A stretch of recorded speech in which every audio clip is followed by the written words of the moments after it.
Hi hello అండి. ఇప్పుడు నేను చూపించబోయే రెసిపీ గురించి ఎవరికైనా తెలుసా మీకు? నాకు కూడా మొన్నటి వరకు తెలియదండి. ఒక పార్టీలో ఈ రెసిపీ, ఈ కర్రీ తిన్నానమాట. చాలా బాగుంది, అసలు చాలా చాలా బాగుందన్నమాట. అక్కడికి వచ్చిన వాళ్ళందరూ కూడా చాలా బాగుంది, ఎలా చేశారు అని అన్నారండి. ఇంతకీ ఆ రెసిపీ పేరు ఏంటంటే బెండకాయ బజ్జీ అంటండి. ఇది అసలు ఎలా చేస్తారు ఏంటి అనేసి నేను అక్కడ చేసిన చెఫ్ని వెళ్ళి కలిసి అడిగానండి. చాలా సింపుల్గా, చాలా ఈజీగా చేసుకునే రెసిపీ. టేస్ట్ మాత్రం అదిరిపోద్ది. అస్సలు మిస్ అవ్వకుండా చివరి దాకా చూడండి. ఇదేంటంటే బెండకాయ బజ్జీ అంటండి. బజ్జీ ఏంటి అంటే అది అంతేనండి అన్నారు వాళ్ళు. సరేలే, మనకి పేరు ఏదైతే ఏంటి, టేస్ట్ మాత్రం అద్భుతంగా ఉంది. ఒకసారి మనం కూడా నేర్చుకొని మీ అందరికీ చూపిద్దామని నేను అడిగితే వాళ్ళు చెప్పారండి. ఇందుకోసం నేను ఒక పావు కేజీ వరకు బెండకాయలు తీసుకున్నానండి. నేనండి మీ కపిల్ దండు కుకింగ్ అండ్ మోర్కి స్వాగతం. పావు కేజీ బెండకాయలు తీసుకున్నాను దీనికోసం. మళ్ళీనేమో ఒక 4-5 స్పూన్లు అయ్యేలాగా బెల్లం తురుము, ఒక 7-8 పచ్చిమిరపకాయలు, నిమ్మకాయ సైజు చింతపండు తీసుకున్నానండి. దీనికి 4 ఇంగ్రీడియంట్స్ అన్నమాట.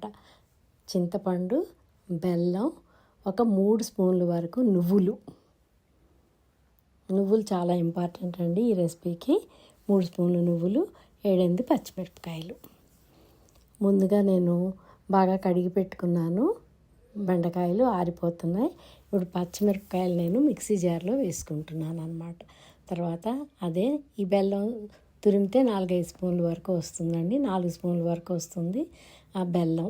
ఇప్పుడు నిమ్మకాయ సైజు చింతపండు వేడి నీళ్ళు పోసి కొంచెం సేపు నానబెట్టాను ఆ చింతపండు. తర్వాత ఇప్పుడు ఒక 3 స్పూన్ల వరకు నువ్వులు వేసాను నేను. 3-4 స్పూన్ల వరకు వేసుకోవచ్చు నువ్వులు. ఇవేవి వేయించక్కర్లేదు, నువ్వులు ఇలా డైరెక్ట్గా వేసేసుకోవచ్చు. పచ్చిమిరపకాయలు కూడా వేయించక్కర్లేదు అన్నమాట. దీన్ని మెత్తగా మిక్సీ పట్టుకోవాలండి. చూడండి, ఇలా పేస్ట్ లాగా చేసుకోవాలి. చేసుకొని దీన్ని మనం పక్కకు పెట్టేసుకుందాం. ఇప్పుడు చూసారు కదా, ఇలా పేస్ట్ లాగా చేసుకోవాలన్నమాట. మెయిన్ ఇంగ్రీడియంట్ అయితే ఇదేనండి. టేస్ట్ తీసుకొచ్చేది కూడా ఈ కర్రీకి ఈ పేస్టేనమాట. ఇప్పుడు మనం బెండకాయలు నేను శుభ్రంగా కడిగి పక్కకు పెట్టి ఆరబెట్టేసాను కదా, వాటిని పెద్దదైతే 3 ముక్కలు, చిన్న బెండకాయ అయితే 2 ముక్కల కింద కట్ చేసుకోవాలన్నమాట. ఇలా చూపిస్తున్నాను కదండి, ఇలా కట్ చేసుకోవాలి. అసలు ఎంత అద్భుతంగా ఉందంటే, ముందు వాళ్ళని రిక్వెస్ట్ చేస్తే చెప్పలేదండి రెసిపీ గురించి. మేము చెప్తే మమ్మల్ని పిలవరు కదమ్మా మీరు చేసుకున్నట్టయితే అన్నారు. అలా కాదండి, ఇంత ఎక్కువ క్వాంటిటీ అయితే మేము చెయ్యం కదా, ఏదో ఇంట్లోకి ట్రై చేస్తామని చెప్పాను. చిన్న కడాయి పెట్టుకున్నానండి నేను. చిన్న కడాయి పెట్టుకొని అందులో ఒక 2 స్పూన్ల వరకు వేరుశనగ నూనె, గానుగు నేను వాడతానని చెప్పాను కదా ఇంతకుముందు కూడా మీకు. 2 స్పూన్ల వరకు గానుగు నూనె వేసుకున్నాను. పల్లి నూనె వేసుకొని, పల్లి నూనె వేడెక్కాక ఆ ముందు కట్ చేసి పెట్టుకున్న బెండకాయలన్నీ వేయించుకుంటున్నాను. చిన్న కడాయి కదండి, ఒక రెండు దఫాలుగా వేయిస్తున్నాను అన్నమాట. ఇవి బాగా వేగాలి.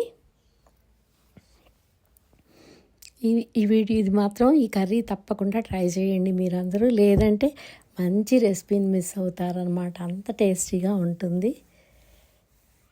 ఇలా 2 సార్లుగా వేయించుకోవాలన్నమాట. ఇవి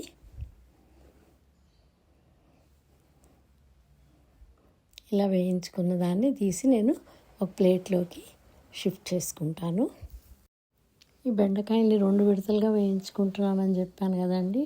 వీటన్నిటిని ఒక ప్లేట్లోకి తీసి ఇప్పుడు పక్కకు పెట్టుకుంటున్నాను. చాలా ఈజీగా చేసేసుకోవచ్చండి, ఇది కష్టమేమీ కాదు అసలు. టేస్ట్ మాత్రం అదిరిపోద్దని చెప్పాను కదా ముందే.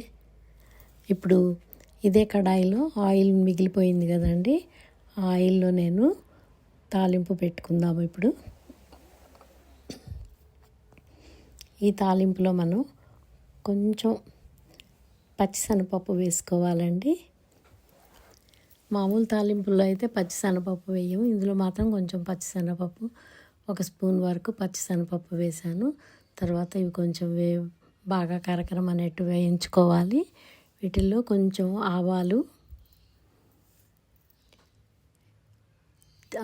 తర్వాత మినప్పప్పు, కొంచెం జీలకర్ర, అన్ని తాలింపు దినుసులండి, అవన్నీ వేసి వేయించుకోవాలి. మినప్పప్పు వేసాను, ఆవాలు మినప్పప్పు కూడా వేసాక కొంచెం జీలకర్ర వేయాలన్నమాట. జీలకర్ర కూడా వేసి కొద్దిసేపు వేగనీయాలి.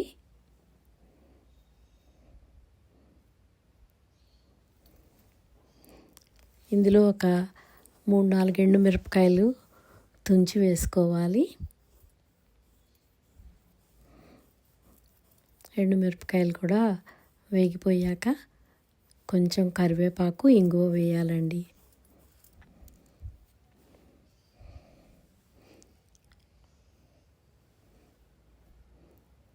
ఈ రెసిపీలో అంటే కొంచెం ఎక్కువ పోపు గింజలు వేస్తే పంట కింద తగులుతూ ఉంటాయి, చాలా బాగా అనిపిస్తుంది అన్నమాట. టేస్ట్ కూడా కొద్దిగా ఇంగువ కూడా వేస్తున్నాను చివరిగా. తర్వాత ఇప్పుడు కరివేపాకు వేసేసి పోపు అయిపోతుంది.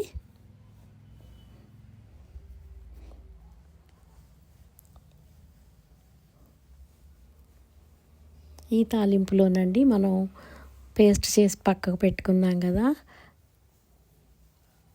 నువ్వులో పేస్ట్, అది మొత్తం ఇందులోనే తాలింపులో వేసేసి ఒక్కసారి వేగనివ్వాలి. అది కూడా కొంచెం ఫ్లేమ్ లోలోనే ఉంచుకోవాలండి, లేదంటే మాడిపోతుంది ఈ పేస్ట్. ఇప్పుడు ఇందులోనే కొంచెం నీళ్ళు కూడా పోసుకొని వేసుకోవాలన్నమాట. ముందుగా ఆ పేస్ట్ వేశాక వేయించి పక్కకు పెట్టుకున్న బెండకాయలు వేసేసి టేస్ట్కి సరిపడా సాల్ట్ వేసుకోవాలి. తర్వాత కొద్దిగా పసుపు వేసేసి బాగా కలిపేయాలి. ముక్కలకు పట్టేలాగా బాగా ఒకసారి కలుపుకొని తర్వాత అదే మిక్సీ జార్లో ఒక చిన్న గ్లాస్ వరకు నీళ్లు పోసుకున్నాను నేను. ఆ నీళ్ళను కూడా ఇందులో పోసేసేయాలన్నమాట. అంటే కొంచెం ఇది గ్రేవీగా వస్తుందండి, పొడి పొడిగా ఉండదు కర్రీ. మనకు కలుపుకోవటానికి గ్రేవీగా అలా బాగుంటుందన్నమాట. నోటికి చాలా బాగుంటుంది, పుల్ల పుల్లగా, తీయగా చాలా బాగుంటుంది కర్రీ. మీరు మాత్రం అసలు మిస్ అవ్వద్దండి, ట్రై చేయండి. ట్రై చేసి కామెంట్స్లో పెట్టండి. నేను టేస్ట్ చూశాను, కొంచెం సాల్ట్ తగ్గినట్టు అనిపించి మళ్ళీ కొంచెం సాల్ట్ వేస్తున్నాను. అంతేనండి. ఇది కొంచెం చిక్కబడగానే దగ్గరికి రాగానే స్టవ్ ఆపేసేసుకోవటమే, మనకి బెండకాయ బజ్జీ కర్రీ రెడీ అయిపోతుందన్నమాట. అయిపోయిందండి, ఇంకా స్టవ్ ఆఫ్ చేసేస్తాను. కొత్తిమీర వేసేసి పక్కకు పెట్టేస్తాను. దీనిలో ఫైనల్ వరకు చూడండి, ఇందులో ఒక స్పెషల్ దీంతో గార్నిష్ చేస్తామన్నమాట. అదేంటో మీరే చూడండి. కొత్తిమీర కాకుండా వేరే వాటితోటి గార్నిష్ చేస్తాము. అయిపోయింది కదా, నేను వేరే బౌల్లోకి మార్చుకున్నాను. ఇప్పుడు ఆ స్పెషల్ అంటే ఏం లేదండి, సన్నగా ఉల్లిపాయ ముక్కలు తరిగేసి ఆ ఉల్లిపాయ ముక్కలు వేయటం అన్నమాట. నిజంగా ఉల్లిపాయ ముక్కలు కూడా తినేటప్పుడు టేస్ట్ భలే ఉందండి. ఈవిడేంటి ఉల్లిపాయలు వేస్తున్నారు వీళ్ళేంటి అనుకున్నాం, కానీ తర్వాత తెలిసింది దాని టేస్ట్. మీరు కూడా ట్రై చేయండి. ఈ వీడియో నచ్చితే లైక్ చేయండి.